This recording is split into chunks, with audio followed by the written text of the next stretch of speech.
Ayan, sige po. Nakamustahan muna tayo. So, very recent ang kanilang mga pageant journeys sa Miss Supranational and Miss World Asia. Kamustahin natin yung experience nila noong lumaban na sila finally sa international stage. Let's start with that. Alam niyo, parang kulang yung oras na to para ikwento lahat. Pero to sum it all up, it's really memorable. The whole journey was really a mix of emotions at the same time. I really just enjoyed it. Kaya parang, kaya kukuhan ko ng mga ilang oras pa. Baka mamaya kwento natin lahat. Ayan. Ako naman, it's been almost 2 months after Miss World 2025. And first and foremost, I just want to thank everyone for your support and your love and supporting the Philippines and me in the Miss World stage. And your support was, binigyan nyo ng product yun, which is a Miss World Asia, and you brought it home.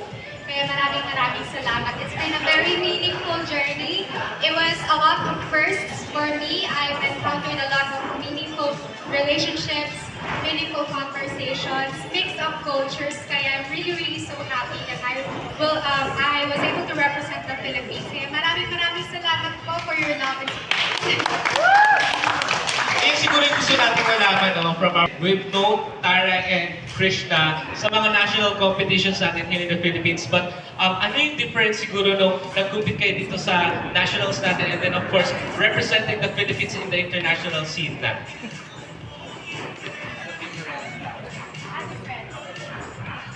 Sobrang laki. Well, being on a local stage up to the national stage was really our training ground. So ako, I've been telling everyone that my past 2 years into pageantry really was my training ground for me to be able to showcase or even scream Philippines in this international stage. And I'm just so happy that a lot of people also supported me all throughout this journey. Ako naman, from having to compete Miss Baguio back in 2022 up until I competed for Miss 72nd Miss World, there were a lot of growth. And I would say maraming differences. First, the responsibility itself, because when I joined Miss Baguio, I was just representing my barangay. But when I joined the 72nd Miss World, I was representing the Philippines. And it's a huge responsibility, but then again, super rare opportunity. Maybe the differences then, of course, first responsibility, second, the kind of people that you meet along the way. Ang dami kong natutunan na pagkakaiba ng culture ng Philippines and the Europeans, Africans, ang dami talaga, and it made me appreciate the world more and better. Kaya, ayun, ang daming differences, but then again, I'm really grateful. Thanks so much. Very inspiring talaga na naging pageant journey sila. And we just want to say that we're very proud of you kami dito sa Jojo Vlog, guys. And I know lahat tayo dito proud sa kanila. Tama po ba? Yan, palakpakan natin sila. And of course, thank you for representing the Philippines very well. Napakagandang performance na pinakita nyo sa ating international competitions. Maraming salamat sa inyo, Krishna and Tara. And now, speaking of their journey, so siguro question lang sa ating mga queens, no? How has the Jojo Bragais, since we're celebrating our 12th anniversary also, how has Jojo Bragais has been part of your journey or has helped you in your pageant journey? Well, I was able to walk and win every single pageant that I have joined because of Jojo Bragais.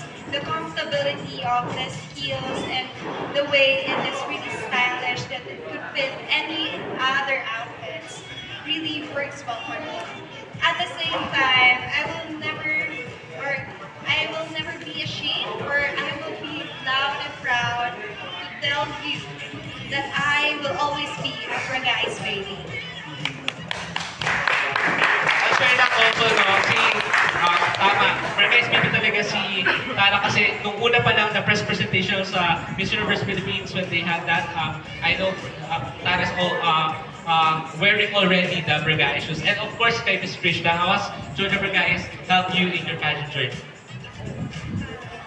I always say Jojo Bragais is my diary, my pageant diary, because it witnessed a lot of my challenges, my achievements, my triumphs, and all the failures na na-encounter ko in my pageant journey. Kaya I always say na Jojo Bragais has seen it all.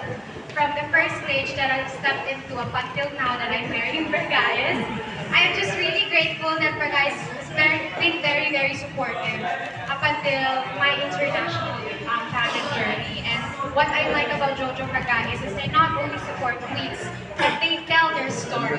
And that's what I love about them. Kaya I'm really, really grateful and happy to be part of the Jojo Bragais family. And speaking of telling their stories, we recently launched the tribute pair for our Miss World Asia, our Krishna pair.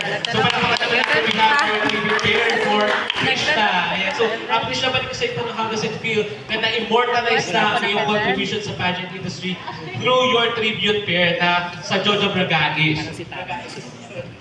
Up until now, hindi pa rin ako makapaniwala kasi I feel like it's every queen's dream to be named, like a shoes named after them through Jojo Bragais. And I would really love to say thank you so much from the bottom of my heart. Maraming salamat po for trusting me and my name Krishna. And I hope that this tribute will be, a sign and a symbol of determination, that you never give up on your dreams, you continue to walk and win. Thank you so much, Ed. So if you'd like to explore more about the Krishna tribute pair, nandito lang po sa site na yan. So pwede nyo siyang explore if you want to buy it, if you want to feel it, nandito lang po yan. And of course, we're looking forward also na sana magkaroon ng tribute pair ang ating Miss Supranational Queen na si Tara Valencia. Looking forward tayo. And of course, ito na ang tanong ng ating sambayanan. What's next for Tara and Krishna? Ayan. So sabi na natin kay Tara. Krishna. So it's been almost 2 weeks already, and I think I'm well rested already. So tune in for my upcoming TV castings or other media castings as well. And of course, there are also other appearances that are lined up for me, so I will update you regarding that. So just continue to support me still. Thank you po. Okay. So my social media account, also please do follow it. My Instagram account is at tara.valencia. TikTok account is at it's me, tara.valencia. And of course my Facebook account as well. Thank you so much for Ayan, Nina, now that the Miss World was already done, I hope that you continue to support me as well on my next adventures. Now I am more focused on enhancing my career as a recording artist. I just recently released a song. It's called Rainbow. I hope you continue to stream it. Okay. May DF na to, Sir Giselle. Charot. Okay, sige. Take a little time, baby. See the butterflies, colors. Listen to the birds, towers, and just sing for me and you. And my continuation pa yan. I hope that you continue to support me on my upcoming gigs. Sa Tuesday, meron akong gig sa Nara Bistro Cafe here at Quezon City as well. I hope that you continue to jam with me. Ayan. And ano pa nga bang next sa ating pageant career? Maybe let's find out soon.